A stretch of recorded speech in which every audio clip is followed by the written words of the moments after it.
felt so bad.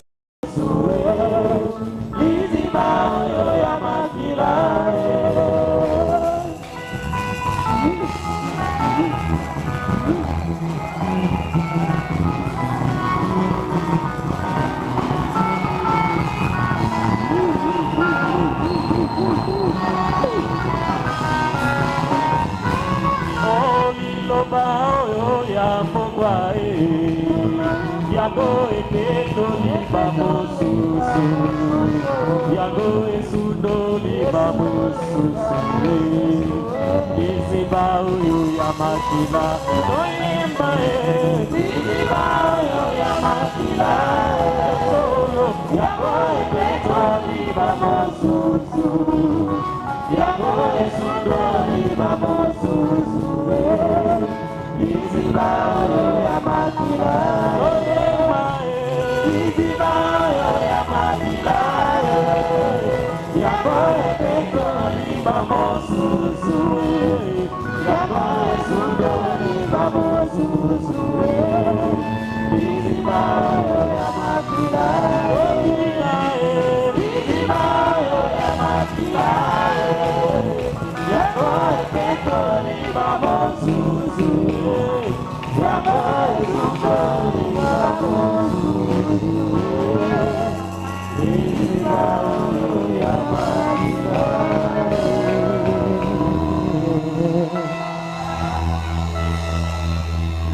Prions le Seigneur.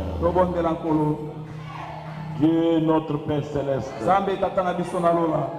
Nous vivons sur une terre agitée où nous avons de mauvaises nouvelles chaque matin. Mais tais-toi notre consolateur. Seigneur, nous serions déjà écrasés. Nous te demandons de nous consoler ce matin par ta parole, de nous bénir par ta parole, et de guérir nos corps mortels par ta parole. Fortifie notre foi. Aide-nous à aller de l'avant,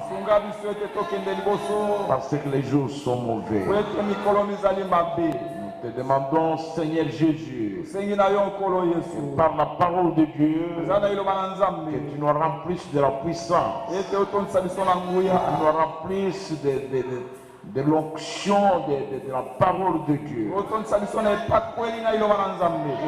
que tu puisses nous baptiser de feu pour consumer tout ce qui est du monde. Nous te le demandons, Seigneur, au nom de Jésus-Christ. Amen.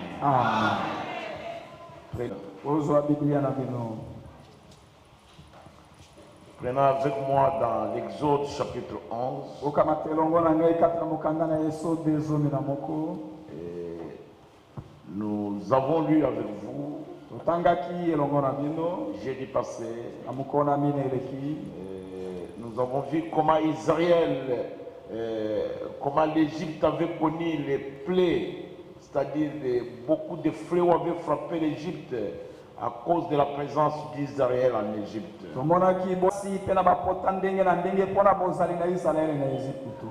Parce que Dieu avait dit à Abraham que je sortirai ta postérité par ma main puissante. Nous avons vu que la main puissante de Dieu en Égypte était Moïse. Et que par la main de Moïse, Dieu avait frappé l'Égypte de beaucoup de plaies. Nous avons vu tout cela avec vous. Maintenant, nous allons voir que la dernière plaie qui a frappé l'Égypte, c'était la mort. Et nous voulons lire dans Exode 11. C'est un chapitre qui n'a que 10 versets. Nous allons commencer au verset 3. L'Éternel fit trouver grâce au peuple aux yeux des Égyptiens, Yawe nzambe salisaki ete ngolu ezwama na miso na libota liboso na baEgypto. C'est-à-dire Israël avait trouvé grâce aux yeux des Égyptiens. Yahweh asalaki ete Israël ezwa ngolu na miso na baEgypto. Moïse lui-même était très considéré dans le pays d'Égypte aux yeux des serviteurs de Pharaon et aux yeux du peuple. Moïse dit, ainsi parle l'Éternel vers le milieu de la nuit, je passerai au travers de l'Égypte.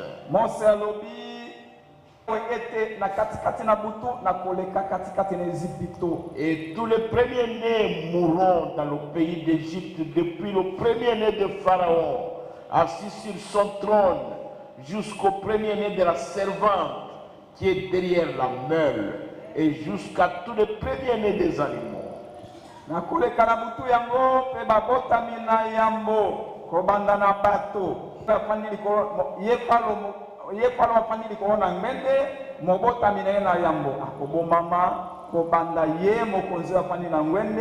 kino mosali oyo afandi na esika na ye pe na babotami nyonso na banyama esika batutaka kino na babotami nyonso.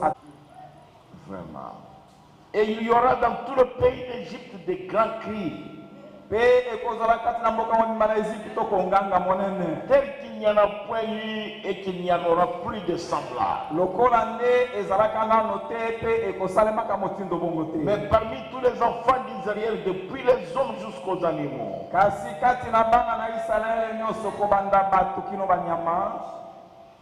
pas même un chien ne renouera sa langue, afin que vous sachiez quelle différence l'Éternel fit entre l'Égypte et Israël.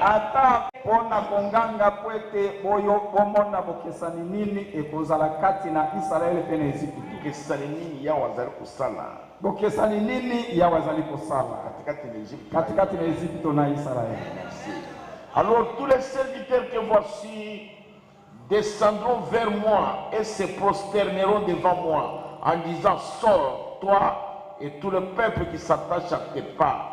Après cela, je sortirai.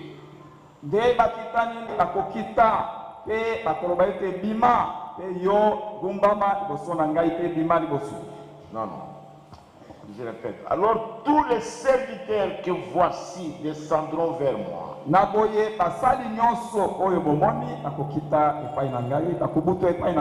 Et se prosterneront devant moi. Sors, toi et tout le peuple qui s'attache à tes pas. Après cela, je sortirai. Moïse sortit de chez Pharaon dans une ardente colère.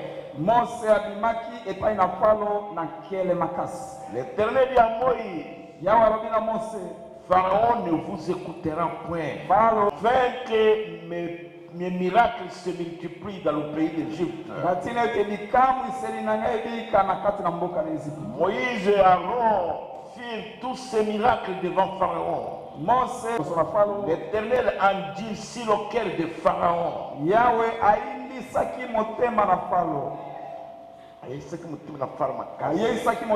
Pharaon ne laissa point aller les enfants d'Israël hors de son pays. Au nom de Jésus-Christ, Amen. Pour que vous saisissiez bien ce dont nous allons parler ce matin. Et je vais continuer avec le chapitre 12. Je vais lire. Moïse, je commence au premier verset. C'est Dieu qui disait ça à Moïse. Il dit à Moïse et à Aaron, dans le pays d'Égypte, ce mois-ci sera pour vous le premier de mois. Il sera pour vous le premier de mois de l'année.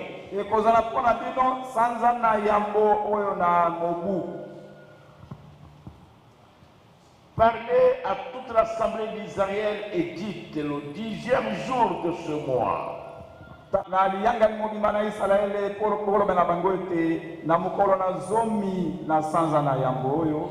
Le 10e jour de ce mois, on prendra un agneau pour chaque famille, un agneau pour chaque maison.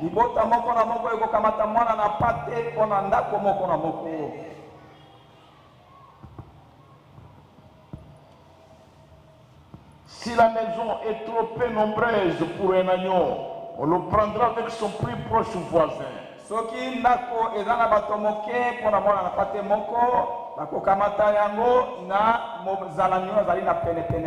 Selon le nombre de personnes, vous compterez pour cet agneau d'après ce que chacun peut manger. Ce sera un agneau sans défaut, mâle, âgé d'1 an. Vous pouvez prendre un agneau ou un chevreau. Vous les garderez jusqu'au 14e jour de ce mois. Et toute l'assemblée d'Israël l'immolera entre les deux soirs. On prendra de son sang et on en mettra sur les deux poteaux et sur le linteau de la porte de maison où on le mangera.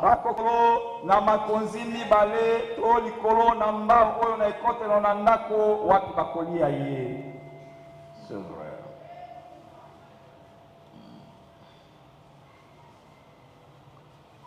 Cette même nuit, on en mangera la chair rôtie au feu, on la mangera avec des pains sans levain et des herbes amères.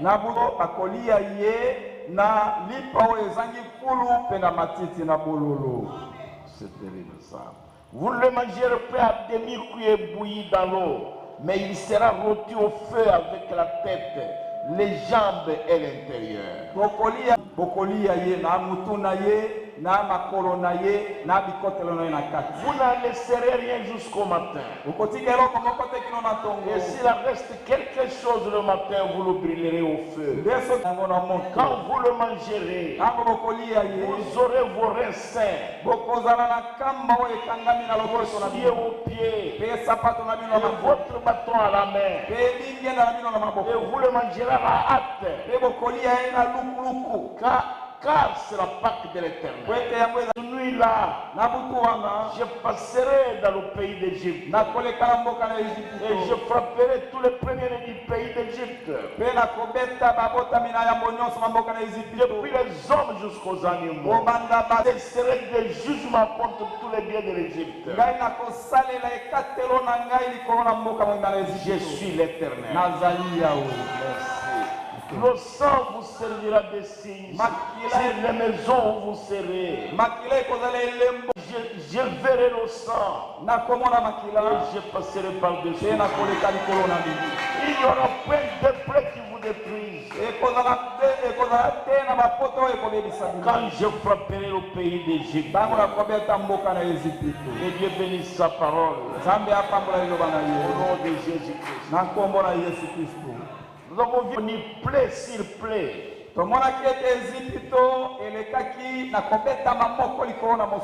Et la dernière plaie qui avait frappé l'Égypte, c'était la mort. Tous les premiers-nés étaient morts. Depuis le trône jusqu'à la servante des Salmon, de Pharaon, je veux dire, qui pilait à la mêle, qui pilait au mortier. Et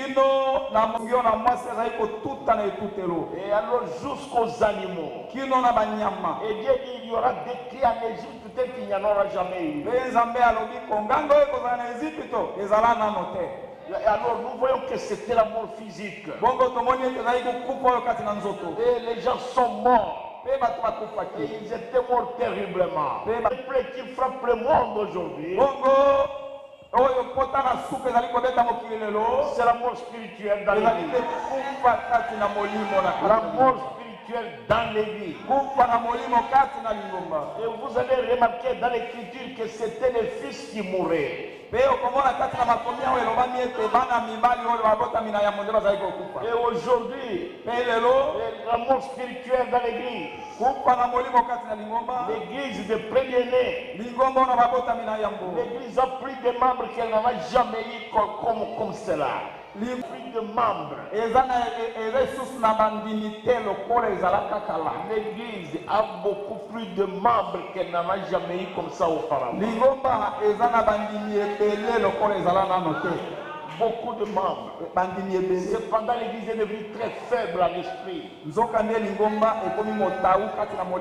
L'église est devenue très faible. Les gens ne vivent plus la parole. C'est la mort spirituelle. Les gens ne prient plus. Les gens ne gênent plus. Les gens ne veillent plus sur la vraie parole. Ça s'est disputé. Vous verrez le pasteur avec son associé en train de se disputer. Le pasteur avec les administrateurs en train de se disputer. Et les diacres en train de se disputer. Et les diacres avec le pasteur se disputent. Et parfois les femmes entrent dedans. Et toutes ces choses, l'église est morte spirituellement aujourd'hui. Ça devient difficile que les gens prêchent le message. Et qu'ils prêchent le vrai message. Même dans nos églises du message, ça devient de l'animation. Et les gens vivent dans une même église. Ils s'occupent de futilité. Ils se haïssent les uns les autres.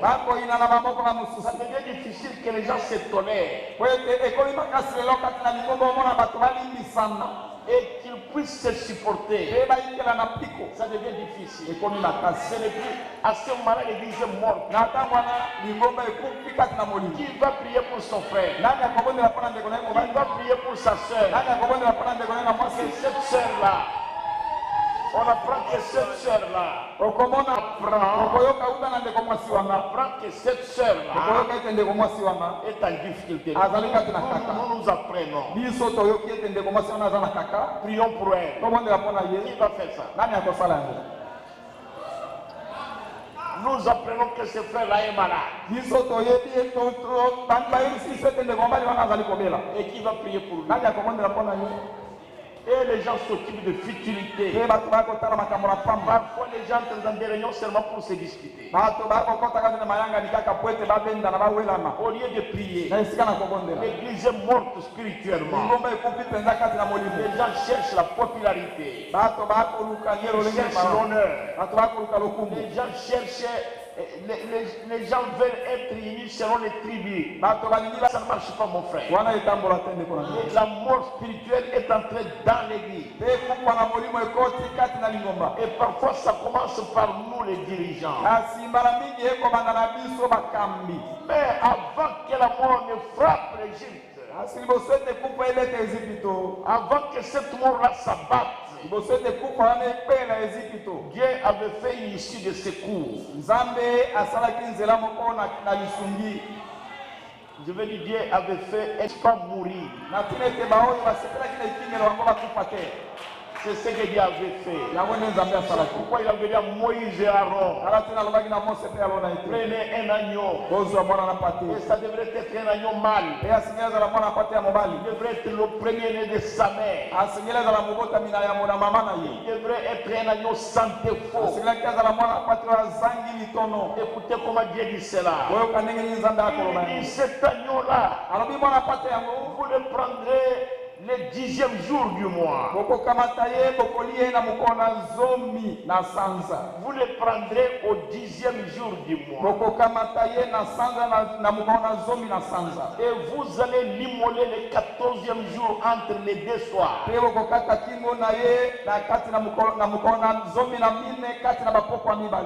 Vous allez le garder 4 jours. Vous allez l'examiner. Qu'il soit sans défaut. Et vous verrez remarquerez cela. Comme nous l'avons dit avant, que tous les types de l'Ancien Testament, et cela est en train de parler du Seigneur Jésus. Vous allez remarquer que c'est un type parfait du Seigneur Jésus. Vous allez voir que Jésus était le premier-né de la Vierge. C'était le premier fils de la Vierge Marie. Combien comprennent ça? Et il était sans défaut. Il avait été examiné complètement. Et écoutez le prophète. Le prophète observait le type. L'agneau, symboliquement parlant, l'agneau de Dieu. L'expiation juste avant la destruction. Cela devrait être un jeune agneau. Ça devrait être un mâle, le premier de la brebis. C'était Jésus, le premier de la Vierge Marie. Il devait être sans défaut. Il devait être gardé et mis à l'épreuve pour voir s'il convenait et combien cela le représente parfaitement. Il était le parfait. Chaque ennemi devait témoigner qu'il l'était. Même Pilate dit, je ne trouve en lui aucun crime. Apportez-moi de l'eau. Le prophète dit, je pourrais appeler ce soir même Zacharie et lui poser la question, que penses-tu de lui, Zacharie?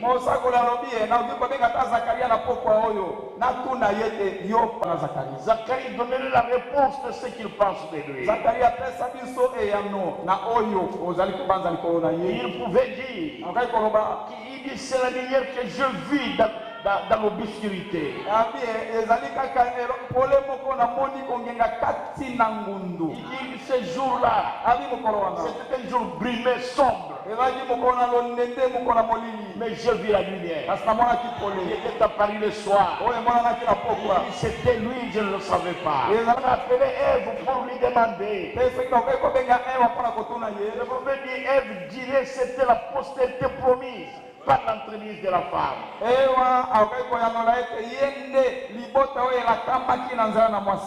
si je pourrais appeler Daniel et lui demander, Daniel, quel est ton point de vue sur lui?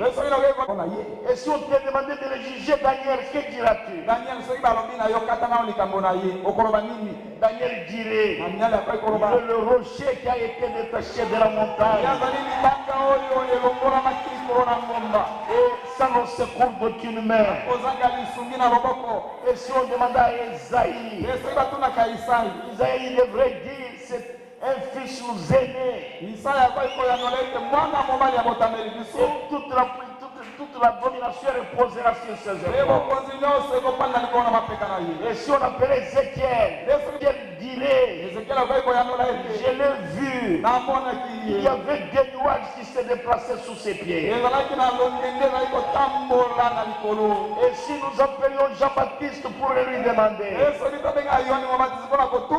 que penses-tu de lui? Il dirait, tu ne le connaissais même pas. C'est celui qui m'a parlé dans le désert.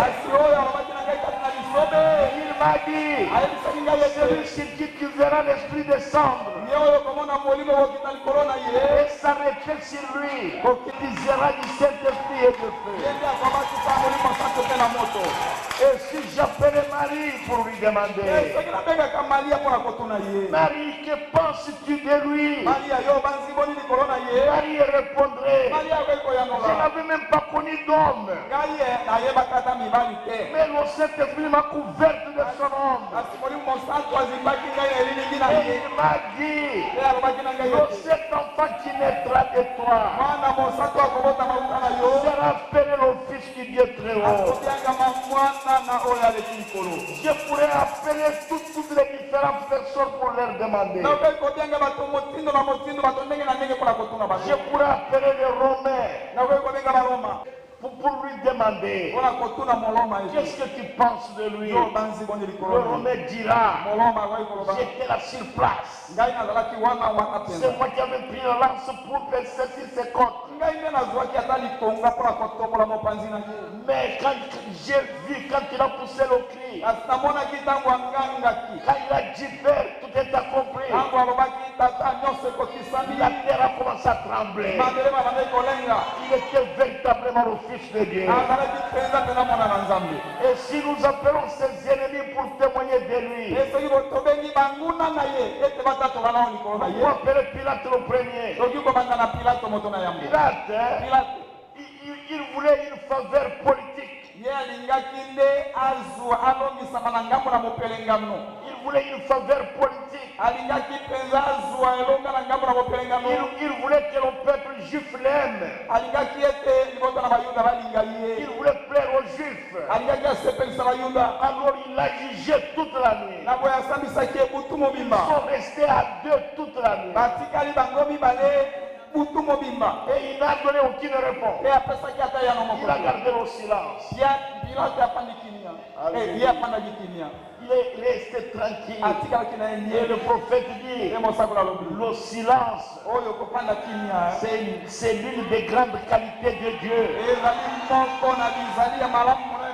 Vous ne pouvez pas parler sur tout ce que vous voyez. Et vous ne pouvez pas parler sur tout ce qu'on fait de vous. Parce que les hommes feront toujours des histoires. Ils parleront du mal de vous. Ils vous critiqueront. Ils vous injurieront. Ils vont même vous outrager. Mais gardez quand même le silence. Cela ne signifie pas vous êtes lâche. Jésus n'était pas lâche. Non, il était le créateur lui-même. Il pouvait dire un mot et le monde serait détruit. Mais ne n'oubliez pas qu'il était l'agneau de Dieu. Et Dieu nous compare aussi aux agneaux. Toute la nuit, avec Pilate, jusqu'à ce que Pilate a dit, on me dit que tu es vraiment le Fils de Dieu. Il a dit à Pilate, est-ce que tu le dis de toi-même ou bien quelqu'un d'autre te l'a dit?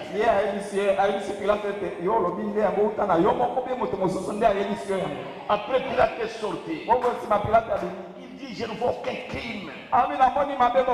Cette nuit-là, sa femme lui a envoyé une dépêche. Une femme païenne, une idolâtre, une romaine. Elle a vu un songe. Mon chéri bien-aimé, n'ayez rien à faire avec ces justes. Toute la nuit, je n'ai pas dormi. N'ayez rien à faire avec lui. Et Pilate est sorti. Il dit, je ne trouve aucun crime. Amenez-moi de l'eau, je vais me laver. Et il a lavé les mains. Il voulait se débarrasser de Jésus. En Suisse, là, donc en Suède, la Norvège, il y a une source d'eau qui bouillit, de l'eau bleue, qui bouillonne à tout moment. Et on affirme que c'est l'eau avec laquelle Pilate s'était lavé les mains pour se débarrasser de Christ.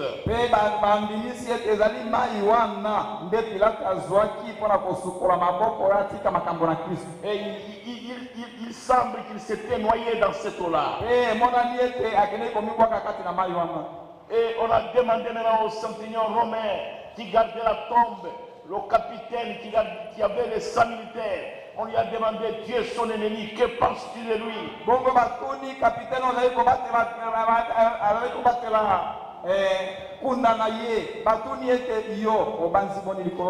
Il a mis la main sur son cœur et il a dit, assurément, cet homme était le Fils de Dieu. Il a dit, je ne trouve en lui aucun crime. Pilate était méchant, mes frères. Pilate azali na kanja bandeko. Il était prêt à le condamner. Ye abelemaki ya koyesa ye. Ni t'étais sa femme. Soki ezalaka mwasi na ye to. Oh, j'aime ça. Et quand on a demandé à Judas Iscariote, bongo batuni Judas Mokeliota, que penses-tu de lui? yo banzi boni likolo na ye. Il a dit, Ye alobi, j'ai trahi le sang innocent. ngai nateki makila oyo esali likambo Il a te. pris une corde. Azwaki singa. C'est le prophète. Je suis au paragraphe 78. Écoutez le prophète. Ya wana naza na ete na tuku sambula mwambe boyoka mosakoli. Écoute, le prophète dit, il a pris Singa. se montra à ces hommes pour aller se pendre. Mimonisaki penza ete azali moto. Azali penza mobali po ete akende komikanga singa na kingo. Il s'est pendu au bois. Ake komikanga singa na Il kingo likolo na avait ye. éprouvé. Ye amonisaki amekaki ye. Qui aujourd'hui commettra un péché Nani lelo akoki kosala lisumu et avouer son péché. pe andima yango polele. J'ai dit bien avouer son Pe péché. andima lisumu oyo na ye Comme Judas. lokola Judas. Nous condamnons Judas. Tokokwesa Judas. Mais Judas s'est montré assez homme. Kasi Judas amimonisaki penza moto. Il a pris du courage. Azwaki piko Et il a avoué pe andimaki que j'ai polele. trahi le sang Ete innocent. ngai nateki makila oyo Je esali suis lokola. indigne de vivre. Ngai nabongi te na Je bika. mérite la mort. Nabongi penza na Et il a kufa. pris la corde Pe azwaki et singa il s'est pendu. pe ake komiboma. Il était courageux. Azalaki na Il piko. a pris du courage. Azwaki penza Et il piko. a avoué son péché. Pe andimaki lisumu na Mais ye. vous, Kasi yo qui êtes sous le sang de ce même Jésus, yo ozali makila na Yesu yango moko. vous êtes sous le sang de ce Yo même ozali na se Jésus. na makila na Yesu yango moko. Vous ne pouvez même pas avouer votre péché. Okoki ata kondima polele lisumu na yo Vous te. venez seulement ici. Okoya kaka awa. Vous devenez très froid, Okomi malimi. très apaisé. Okomi bozito. Parce que le péché Ete lisumu. refroidit l'âme des gens. Esaka malili molimo na moto. Ça vous enlèvera la joie du salut. Kolongola yo esengo na lobiko. Ça va vous enlever la paix du Saint-Esprit. Kolongola kimia na molimo Le santo. prophète dit, un péché commis non confessé, Lisumu esalemi te yambolami te. même si ça fait 10 ans, Ata fuke esali mbula zomi. 20 ans, Mbula tumi bale. c'est comme une chèvre qu'on vient de gorger Ezali te maintenant. lokola taba oyo bauti kokata kingo sasa Il iki. est toujours là. Yango ezali kaka Ça wana. va vous ronger. Ekolia yo Le malemi. prophète dit, Mosakola lobi. ça va détraquer bonheur. Yango ekoya kobebisa ata misisa Ça na va vous donner un chancre dans l'estomac. ekopesa nuna yo. C'est tout un problème. Ezali penza Le likambo. prophète va très loin. Mosakola kei kino Ça mosika. peut vous donner des bigots dans les intestins. Abi ekoki ata kopesa yo babibo kati na misopo na Parce que yo. ça ne vous laissera pas tranquille. Ete ekotika yo kimia. Chaque fois que vous voulez prier, Atango nyonso olingi obondela. le diable vous rappelle ça. Ata na kaniseli yo Vous lisumu. voulez prier, Olingi obondela. le diable vous rappelle Ata na ça. kaniseli yo yango. Mais Judas, Kasi Yudas il a confessé son péché. ayambolaki lisumu na ye. Vous le condamnez, c'est bien. Okokwesa ye malamu. Même moi, je le condamne. Ata ngai nakwesi. Mais confessons nos péchés. Kasi toyambola masumu na biso. Vous pensez que nous allons partir avec cela au ciel? Yo kanisa ete na masumu yango nde tokende yango na loba. La porte là-bas, Kuna ekuke je ne prêche pas là-dessus. nakoteya likolo na La yango. porte au ciel. Ekuke kuna na lola. Ce n'est pas comme quand je viens ici au bureau, j'ai la clé, j'ouvre. Ezali te lokola ngai nayaka na biro lokola naza na fungola na loboko na ntina fungoli. Le prophète dit, Mosakola alobi. le loquet est à l'intérieur. Alobi efungoli na ekuke kuna na lola ezali te na kati. Ici à l'extérieur, il n'y a personne. Awa na libanda moto aza te. Quand vous vous approchez de la porte, Soki obeleli kaka na ekuke. votre vie, Bomoi na yo. c'est ce qui va ouvrir la porte. Yango nde kofungolela yo ekuke. Et votre vie Bomoi na yo. va crier Saint, Ekokanga mosanto. Saint, Mosanto. Saint, Mosanto. et l'Éternel des Nde armées. yawe na bibele. Il ne faut pas jouer. Tosakana te. Nous ne venons pas à l'église pour jouer. Toyaka na losambola te mpona C'est kosakana. le temps de l'enlèvement. Ekomi ntango na linetwa. C'est le temps où on doit se préparer. Ezali ntango tokoki tolibongisa. Si Judas Iscariote, Soki Yudas Mokeliota. un voleur, Moyibi. si Judas Iscariote, Soki Yudas Mokeliota. un traître, Moteki. qui c'est lui qui a vendu Jésus. Il a dit être courageux pour dire j'ai trahi le sang innocent. Combien de traîtres avons-nous dans l'église aujourd'hui? Et ils vont aller au ciel comme dans la maison de leur grand-père. C'est un problème. Si nous demandons au Créateur, au Dieu du ciel, nous lui demandons, Seigneur éternel, que penses-tu de lui? Il va dire, celui-ci est mon fils bien-aimé. Écoutez-les. Alléluia. Amen. Dieu n'a jamais dit ça d'un prophète. Il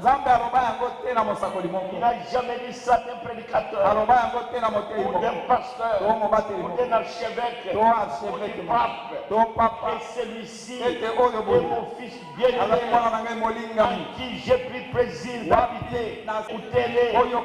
Jamais. Il n'a jamais parlé de cela d'un homme de la terre. En dehors de Jésus. Et cet agneau, il était gardé, il n'avait aucun défaut bien sûr. Il était le premier-né de sa mère, de la mère brebis. Voilà ce que cet agneau-là était. Jésus fut le premier-né de la Vierge, né d'une naissance virginale. Il devait venir d'une vierge. Au paragraphe 80, le prophète dit ceci. Notez ceci maintenant. Je voudrais que vous remarquiez à nouveau que toute l'assemblée devait l'immoler. L'assemblée tout entière. Maintenant, si vous remarquez, regardez ce qui est écrit. Vous pouvez voir qu'il s'agit d'une préfiguration. 14e jour, toute l'assemblée d'Israël l'immolera entre les deux soirs. Et vous remarquerez que tout Israël se tenait là et disait, fais-le mourir.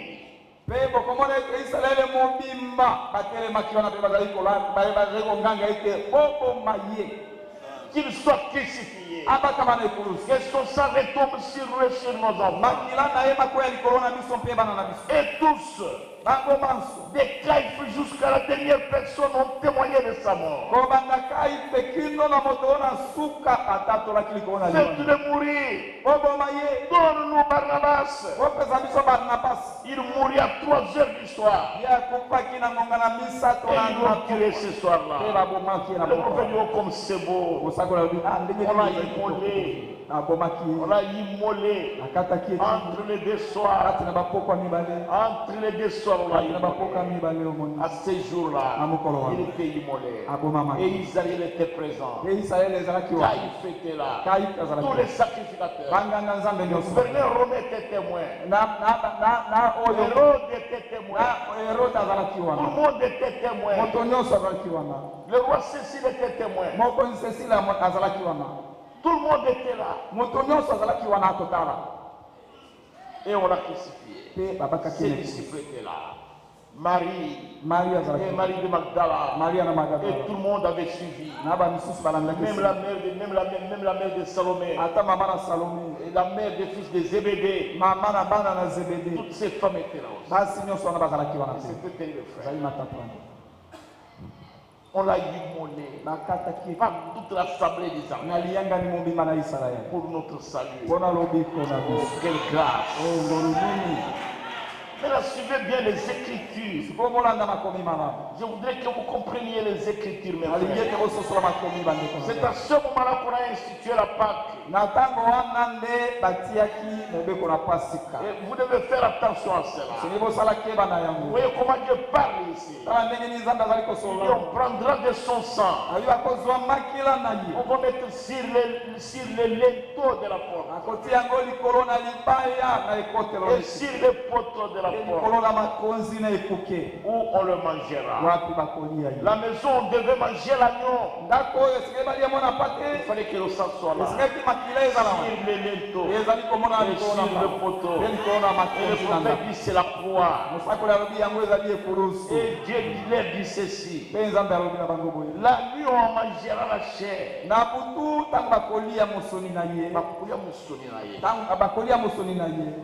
Rôti au feu. On la mangera avec des pains sans levain et avec des herbes amères. Essayez de comprendre ça. Suivez la parole de Dieu. Vous le mangerez fait à demi-cuit ni bouilli dans l'eau. À demi-cuit. Ni bouilli dans l'eau. Mais il sera rôti au feu. La tête, les jambes et l'intérieur. Vous n'en laisserez rien jusqu'au matin. Et s'il reste quelque chose, vous le brûlerez. Oh, j'aime l'écriture. Vous voyez comment c'est merveilleux. Après avoir tué l'agneau, et puis son sang appliqué sur la porte et les toits de la porte. On avait dit qu'on va le mettre sur le pavement. Mettre le sang sur le pavement. Jamais. C'était sur les linteaux. Et sur le poteau. Et cela représentait la croix. Et cette nuit-là, je passerai dans le pays d'Égypte. Je vais montrer la différence entre Israël et l'Égypte. Alors je vais frapper le premier-né. Tous les premiers-nés de l'Égypte. Depuis le trône jusqu'à la dernière personne. Jusqu'aux animaux. Mais parmi les enfants d'Israël, même un chien ne remuera ça.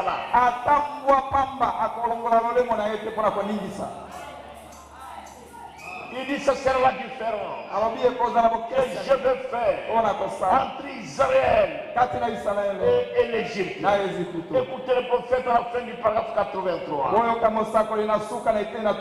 Il dit ô pécheurs, hommes et femmes, garçons ou filles,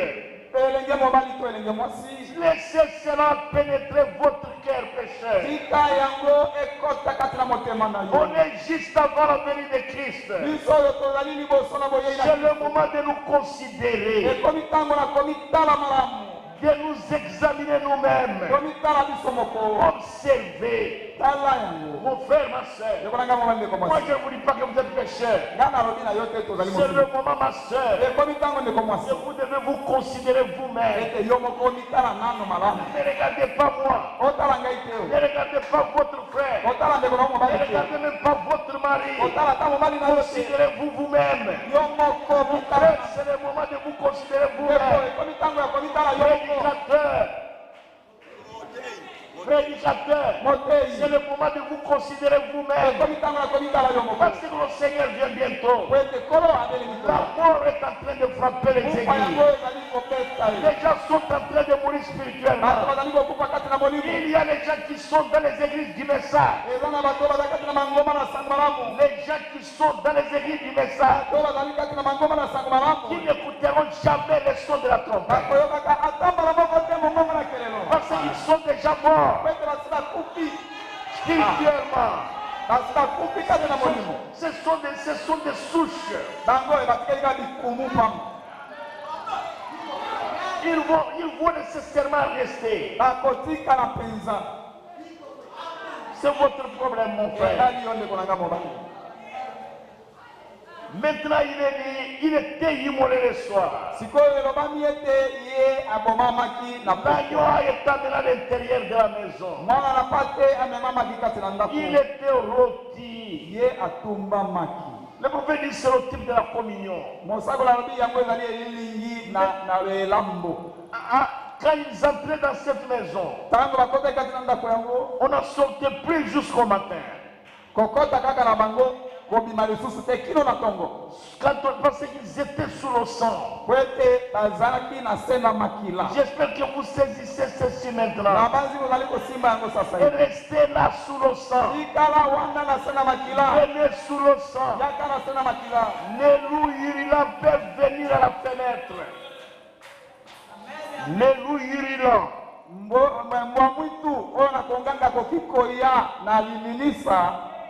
J'en entends quelques-uns venir. Quelques filles égyptiennes voyant une jeune fille entrer. Suivez-moi bien.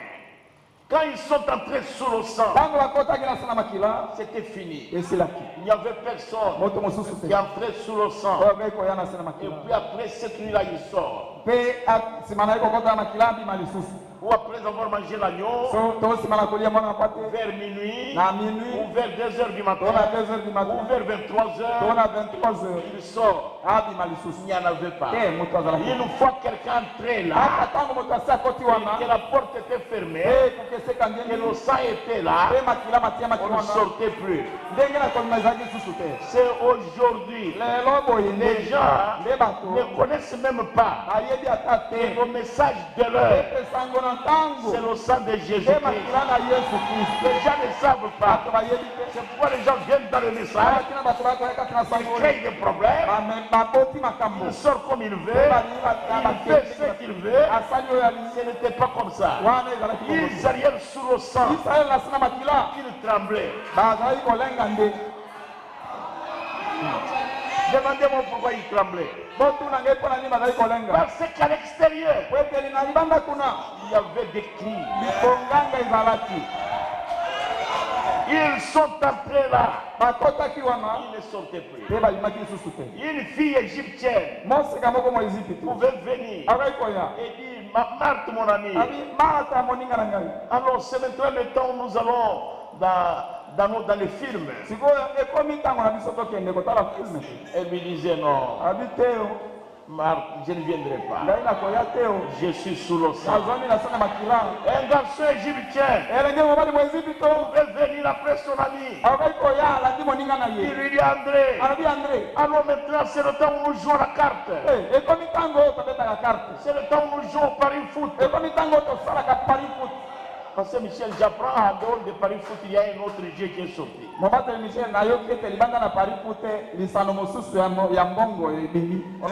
appelle ça Ngenge Foot. Ngenge Foot. Ok. Qui connaît ce jeu-là? Qui a entendu parler de ça? Voilà. Ils sont là, ils connaissent ça. Moi je pose des questions. Les gens qui sont venus se repentir chez moi, je vais prier là-bas pour le Saint-Esprit. Et nos enfants vont aussi là-bas. Pas seulement les garçons, même les filles. Et ils viennent tromper leur mère. Moi, je envoyé au marché, j'ai rencontré les Corona, ils m'ont volé la vie. En dehors du mensonge, après avoir péché pour aller jouer à l'argent, vous allez mentir votre mère. Et même des femmes mariées vont jouer au Ngenge Foot. C'est terrible, pasteur. C'est un temps mauvais. En Israël, ce n'était pas comme ça.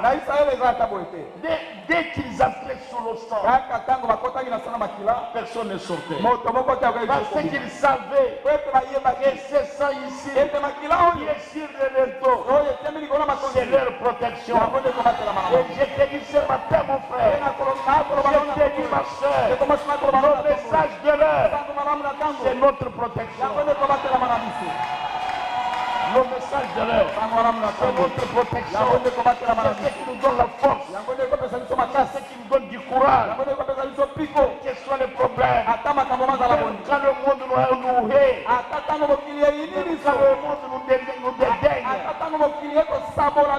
quand je pense à ce message, quand je vois la grandeur de Dieu, je prends courage.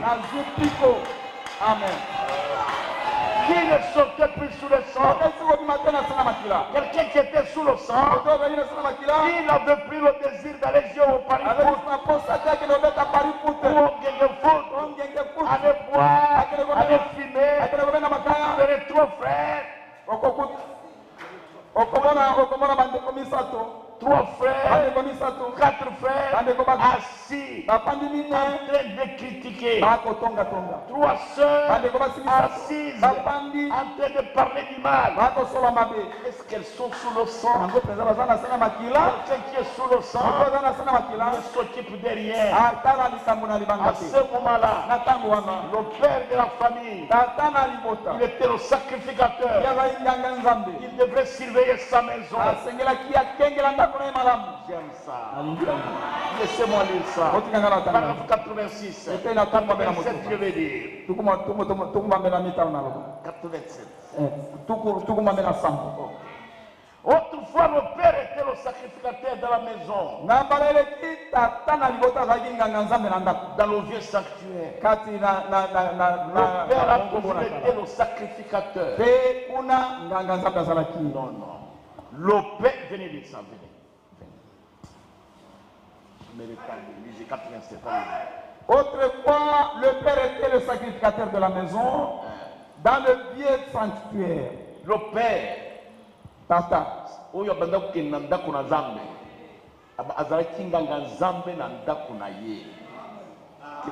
père a toujours été le sacrificateur. Papa Nandako, ceux qui ont mubali, moi singambo, banangambo, et puis yongambo, ezali mawamingi. Et senga ki yo oyanga misali bota na yo. Tata na libota, tata azalaka toujours nganga nzambe. Omone yo kurubangai nazali responsable na famille, moi sanga na sakaye bien, bayaka bien, banangai balataka bien, bakendaka na ba classe, mais liloba na nzambe oti wapi. Et il devait surveiller sa maison. Et Seigneur qui est à Kengeranda Kunaye. Comme les choses vont changer aujourd'hui. Lukula makambulelo e bungwani. Makambulelo e bungwani. Tozana ba papa ba mutambula pipa. Les enfants surveillent le papa dans le monde moderne. C'est quoi le problème? Bana baza. Na lubali kamwe.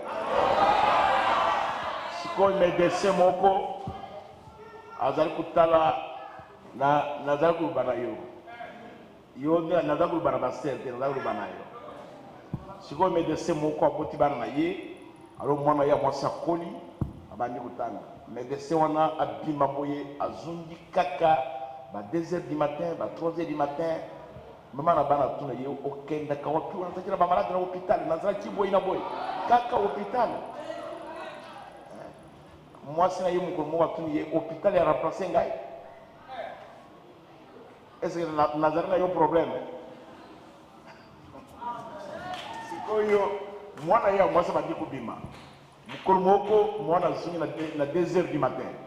Mais ça va dire que moi, je vais dire que alors, il y a est-ce que il y a un peu de kaka soni bako bandi kubimande yo tomoka yo est-ce que yo koibe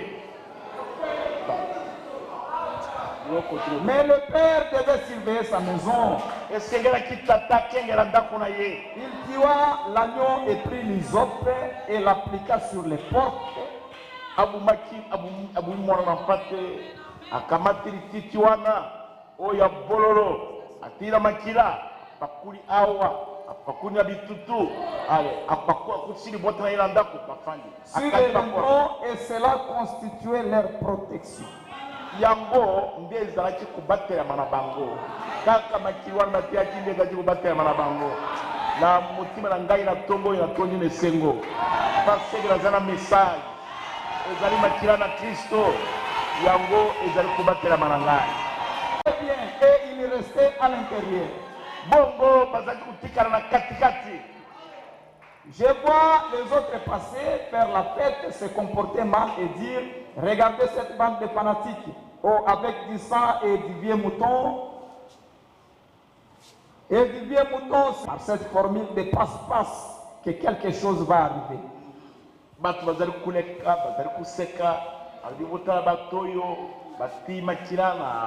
Kuna likorne kuke pela bitutuma bango baza kukanisitelo kumoko kukoma wana bejilche baza koleka baza kuseka bawoyi baza ki bakata mingenda te baza kuseka kaka ndenge baseka kayo kolonyo sura lusambo omoni pa ndekuranga mubali ndekuranga mwasi ata mukiri baseki ngai na mona problem te.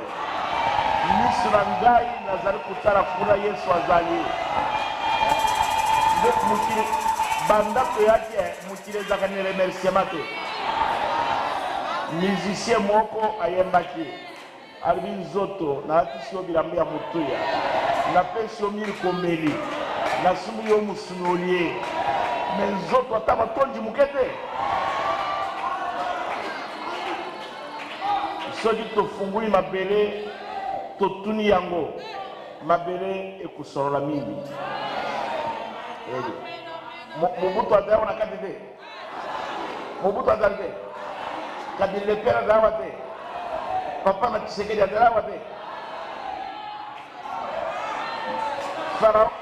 Farao nyonso badawa te ba César bazayao soki okende église catholique tofunguli mabele bazali na kadide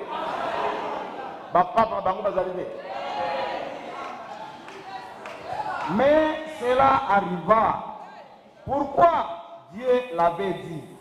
C'est toujours la vérité quand c'est Dieu qui le dit.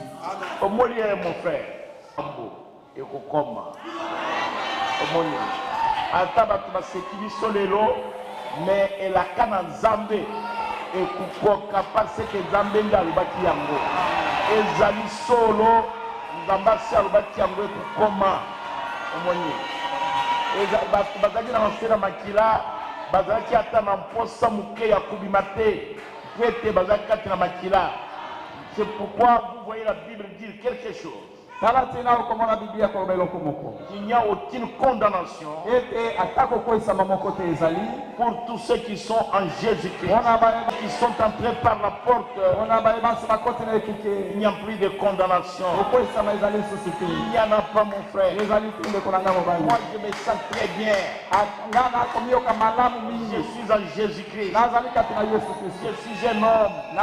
Je suis un homme avec beaucoup d'erreurs, avec beaucoup de fautes. Mais malgré mes fautes, je suis en Jésus-Christ. Alors je sais, pour moi, je ne vis plus selon la chair, mais je suis en Jésus-Christ. Il n'y a plus de condamnation pour moi. J'ai un seul désir, c'est de faire la volonté de Dieu, de faire ce que le Saint-Esprit me dit. Le prophète dit à la fin du paragraphe 90, ne pas attention à ce que le monde dit. Il n'y a aucune condamnation pour ceux qui sont en lui. Ceux qui marchent selon l'esprit, ceux qui sont sous le sang, il n'y a plus de condamnation. Le monde va dire beaucoup de choses. Vous voyez cet homme-là, vous voyez Shungu, vous voyez Wenga, vous voyez Melengo, vous voyez ceci. Le monde a toujours vous voyez. Les Égyptiens disaient aussi vous voyez. Mais ils sont morts. Mais Israël n'est pas mort. Et nous ne serons jamais condamnés avec le monde. Israël n'avait aucune envie de sortir de l'intérieur. Est-ce que vous comprenez cela? J'aime ça. Après un certain moment, les nuages commencèrent à s'élever. C'était une nuit de colère. Les gens commençaient maintenant à se demander qu'est-ce qui se passe-t-il. Il y avait un drôle de sentiment en Égypte. Écoutez le prophète. Au paragraphe 93, il dit mon frère, s'il n'y a jamais eu un drôle de sentiment parmi les nations, c'est ce matin. Quelque chose est sur le point d'arriver. Le prophète dit Alléluia. C'est encore le même cantique. Quand je verrai le sang, je passerai par-dessus vous. Père, vous feriez mieux de regarder sur la porte ce matin. De vérifier. Débarrassez votre frigidaire de ces canettes de bière.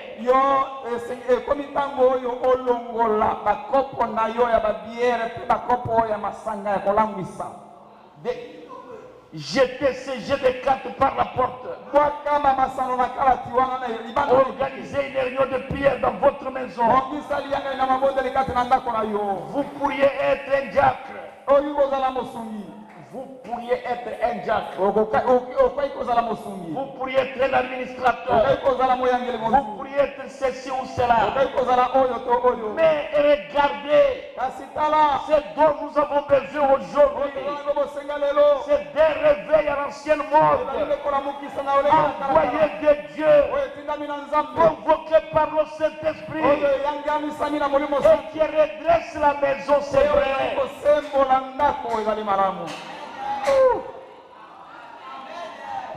Nous avons besoin d'un réveil de l'ancienne mode qui redresse la maison. Combien comprennent ça? Jetez la bière dehors. Jetez les jets de cartes dehors. Tout ce qui n'est pas comme Dieu, enlevez ça de votre maison. Combien comprennent ça? Enlevez ça de votre maison. Redressez les enfants. Est-ce que j'ai dit la vérité? Redressez les enfants. Jetez tout dehors. Nous n'avons pas besoin de théologie aujourd'hui. Est-ce que vous comprenez, mes frères? C'est dont nous avons besoin. C'est du sang. Nous avons besoin de jeter tout dehors. Il y a un drôle de sentiment parmi les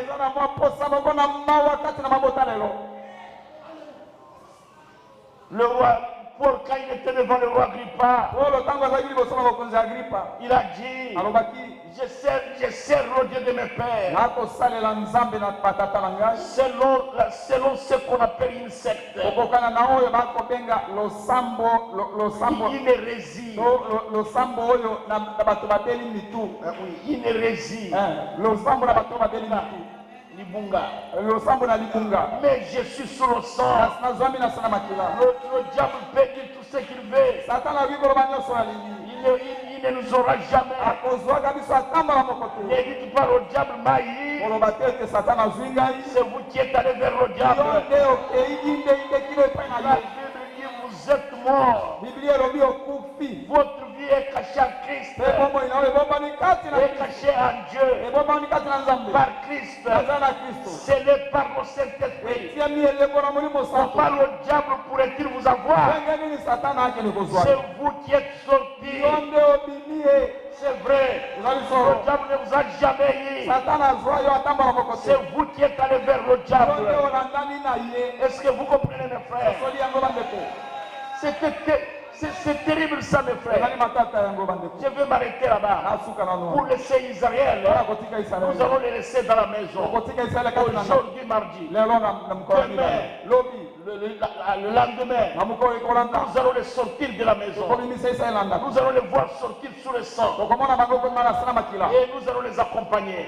Mon frère, ma soeur, papa, débarrassez votre maison. Corrigez votre maison. Robe Domé, amenez-moi mon téléphone noir de Vodacom. Amenez-le-moi. Honorable Thomas, j'ai un paragraphe que je vais lire. Ok, merci. Il y a des parents qui encouragent les enfants à faire le mal. C'est un serviteur de Dieu qui m'a donné ça.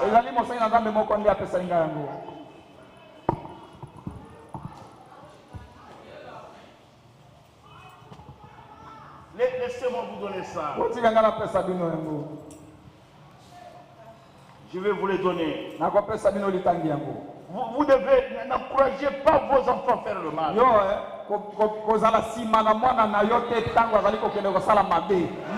parlez même pas du mal des serviteurs de Dieu quand vos enfants sont là. Ne le faites pas. Vous êtes en train de les tuer. Redressez votre maison. Peut-être vous allez dire le pasteur est fâché contre nous. Non, non, je ne suis pas fâché. Je vous donne la parole de Dieu. Cette citation, c'est un serviteur de Dieu qui m'a donné ça hier matin. Et moi aussi je vous le donne. Je voudrais que nous puissions redresser nos maisons. Oh, j'aime ça. Écoutez le prophète. Laissez-moi lire ça. Je vais lire cette citation. Je vais lire dans l'influence d'un autre. C'est l'influence du 12 janvier 1963.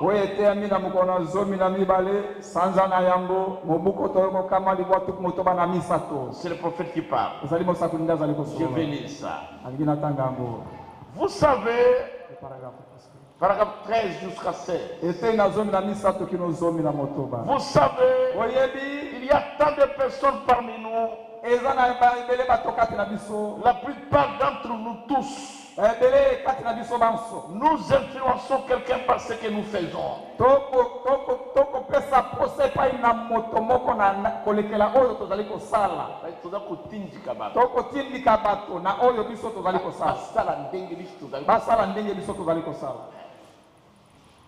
Viens de ça, le temps est passé, je vais interpréter moi-même. Vous savez, il y a tant de personnes parmi nous, et la plupart d'entre nous tous, nous influençons quelqu'un par ce que nous faisons, par la manière dont nous vivons et par ce que nous disons. Na lulenge tozali kubika, na lulenge tozali kusala, na oyo tolubaka, mutu moko akulanda biso. Akulanda exactement oyo tozali kusala. Na monaki garçon moko, mwana ya frère, kamati Bible na ya Nouveau Testament, abandi kute baninga na ye balingi basorola na Bible ebite tenga inde passé kabamba. Donc ayaka na lusambo, ayaka na mama na ye me azali kutala ngai. Alubi boyo kangai ngai inde passé kabamba naza kute bino. Mama na ye alubi tali ye kuna mutra mubulu.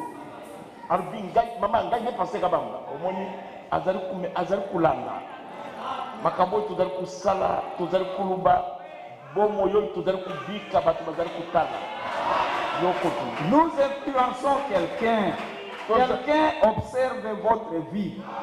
Mutu moko azali kutala bomo ina yo. Et puis quand nous confessons que nous sommes des chrétiens, quel genre de vie devrons-nous mener si quelqu'un nous observe?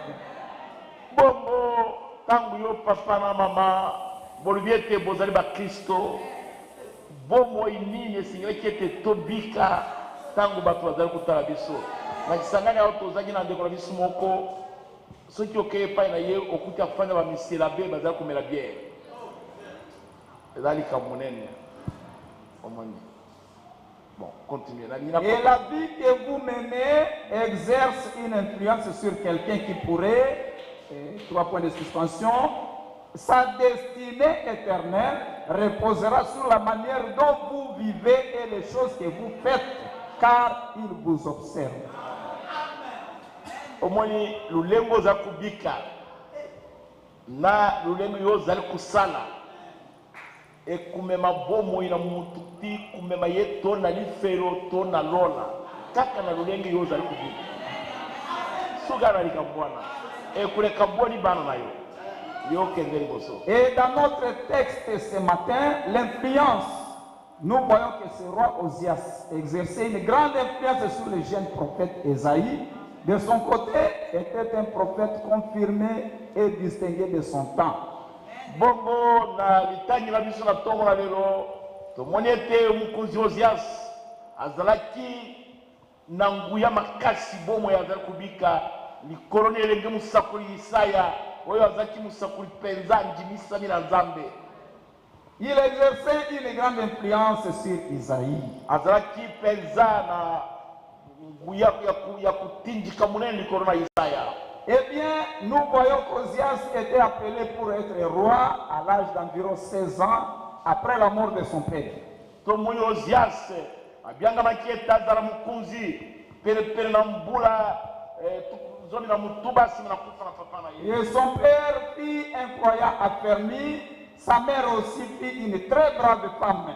Et tata na ye azaki mundi moko ya kukamwa mama na ye mpe azaki mwasi moko. Et ce jeune roi avait été couronné à bas âge. Et tout de suite, il a pris le droit chemin par l'influence d'un père pieux et d'une mère pieuse. Bongo tango batiye mukonzi elengenano akamati nzela ya sembo kweta azwaki kukambama na papa musanto na mama musanto. Je pense que c'est un très bon exemple pour nous les parents aujourd'hui d'être des modèles pour nos enfants. Ezali ndakismara mpona biso babotilelo ete tozala ndakisa mpona bana na biso. Eh bien, c'est en famille que vous menez une vie plus exemplaire et une vie plus médiocre. Likambo ezali ndeko na ngai o mikumisa epai na biso te. Ata yo ndeko na ngai na mwasi omikumisa epai na biso te. Banda kumikumisa kuna na famille kuna ndio kubika bomo imoko malamu bana bakumwana tozi papa malamu bana bakumisa Nzambe tozi papa malamu epai na biso te yo zali ndeko na biso tozana yo likambo te mais bana na yo balobe tozali papa malamu. Quoique les enfants n'agissent peut-être pas très exactement tel qu'ils le voient, mais ils voient cela. Ne pensez jamais qu'ils ne le voient pas car ils observent. Nazaru banayo mase okuba banu ipenza bazali ba demo te ata bazali kusala bakamboza ko bana bango te mais bango bazali kotala yo kanisa te bazali komona te bazali komona yo exactement bayebi yo biso toyebi yo muke mais bango bayebi yo bien. Parce que à toi, quand tu as la chambre, tu vas voir. Au début, tu vas voir. Tu vas voir. Tu vas voir. Tu vas voir démo. Attends, moi, je vais démonter. Yo, ce monde démonte à ton pantalon. Il n'y a pas que les enfants qui observent, mais les voisins aussi observent. Il n'y a pas que les voisins qui observent, mais tous ceux avec qui vous vous associez aussi vous observent. Les gens dans votre église vous observent. Les gens avec qui vous faites des affaires au marché vous observent après que vous avez fait votre confession. Et nous devrions toujours chercher à refléter Christ dans tout ce que nous faisons. Amen. Yo kanisaka bana nde bazali kotala yo. Ba voisin bazali kotala yo. Yo kanisa te ezalaka ba voisin. Batu nyonso oyo zana bango na buyokani bazali kotala yo. Eza na zandu batu bosalaka na bango ba makambo ya mimbongo bazali kotala yo. Bayebi yo bien. Ata bakangi yo bakoba toyebi ser wana. Si toyebi fer wana tosaka na ya fer. Omoni. Batu nyonso okuta na bango na nzela bakoyeba yo. Biso na église mpe tozali kotala yo. Kukanisa te tozali komona te. Ata tolobi te mais tozali komona.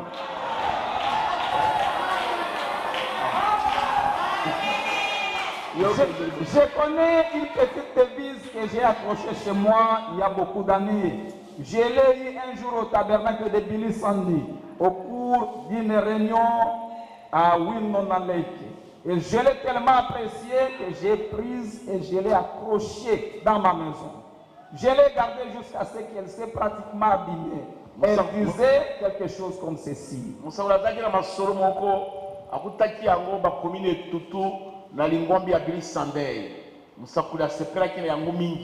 Alors akeya ati yango ne tutuna ye e umeli na ndako na kusalela yango mingi e baby. Elle disait quelque chose comme ceci.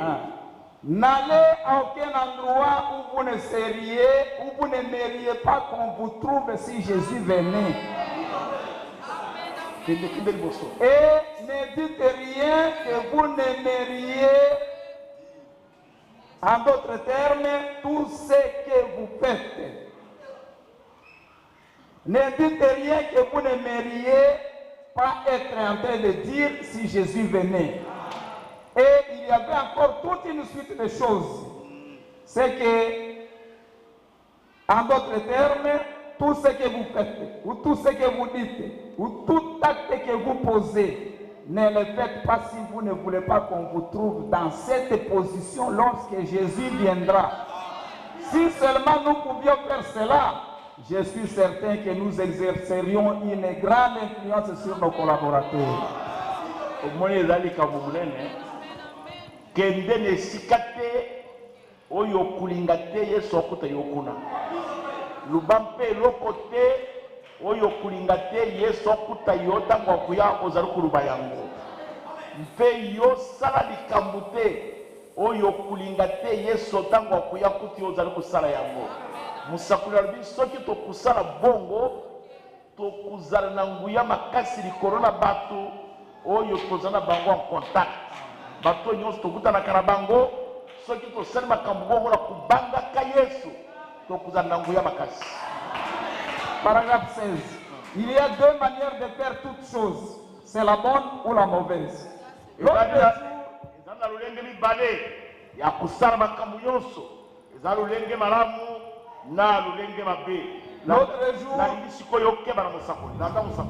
L'autre jour, j'ai placé le petit Joseph sur mes genoux et je lui ai dit,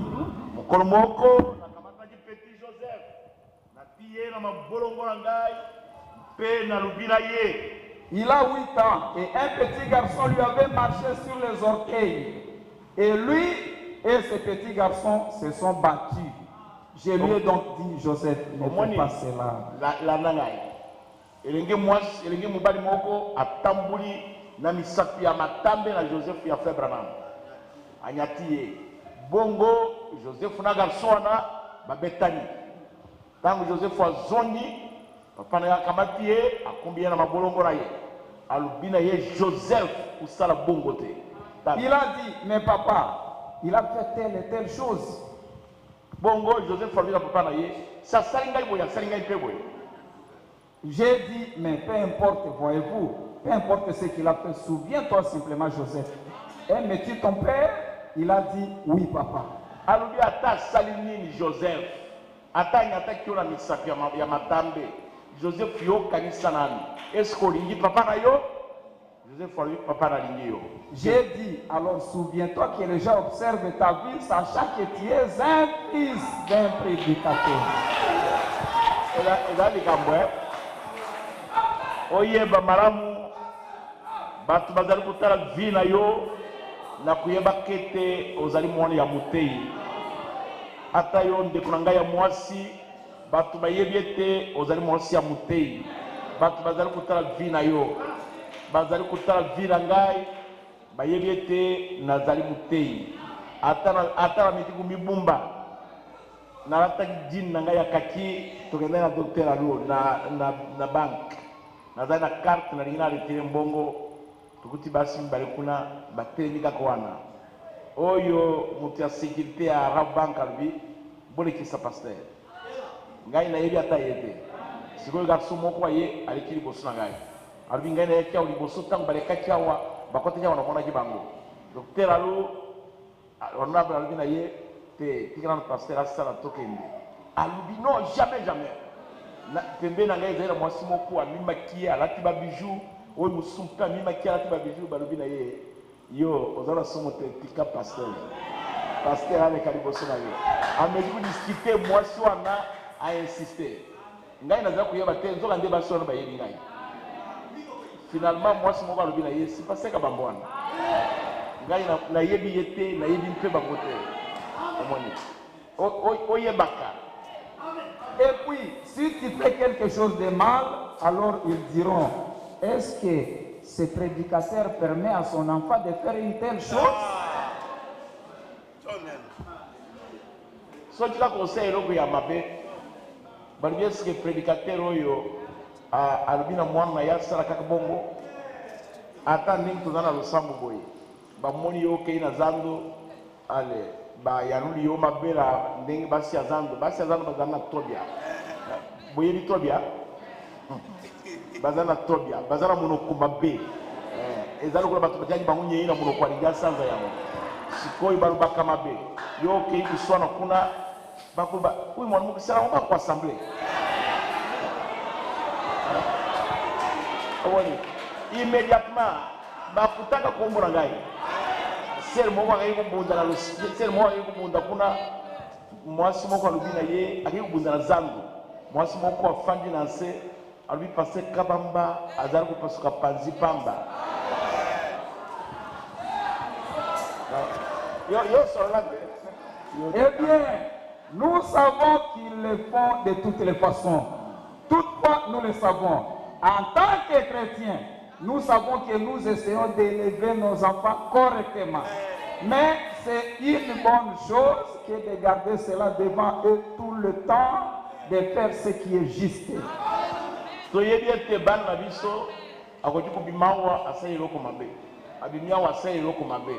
Mais kasi yona ngai biso baboti to batele loko malamu ndakisa malamu maloba malamu misala malamu pe bomo e malamu liboso na bana na biso. Ne prenez jamais cet autre chemin. Ainsi j'ai dit, en effet, tu vois, cela ne gâchera pas seulement ta réputation, Joseph, mais ça gâchera la réputation de ta mère, ça gâchera la réputation de tes soeurs, ça gâchera la réputation de ton père, et ça portera atteinte à la cause de la famille que nous soutenons. Ensuite, ça portera atteinte à ce que nous soutenons, Jésus-Christ. Tu ne dois pas faire cela. Au moins, il y a des problèmes. Si tu as un souci à mabe, Joseph Foussala Yangote, Osala Yangote, Bossala Yangote, Baranagaï.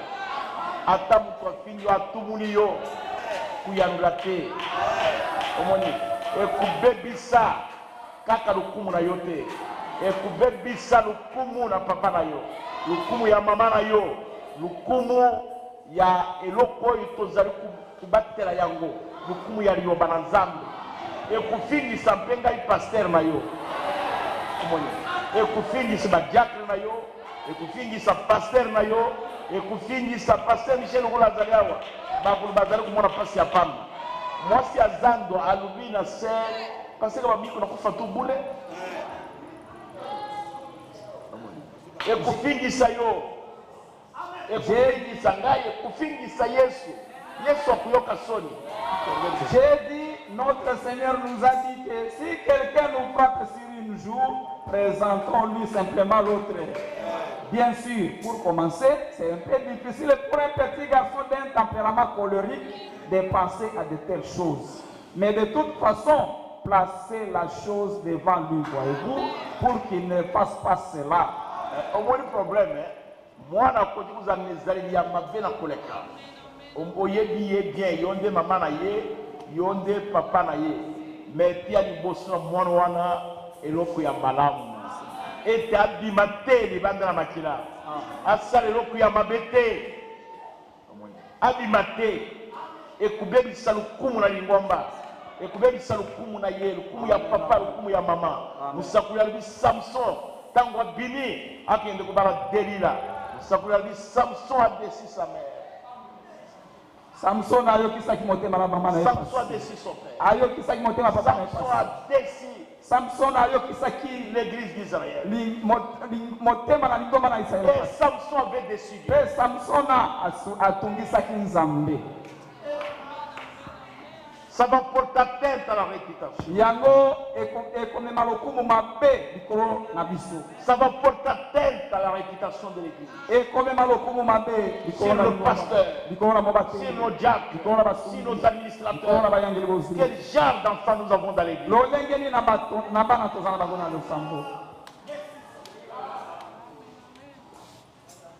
Ne sortez pas. Restez sous le sang. Et Dieu vous bénira. Que Dieu vous bénisse. Dieu vous bénisse, pasteur.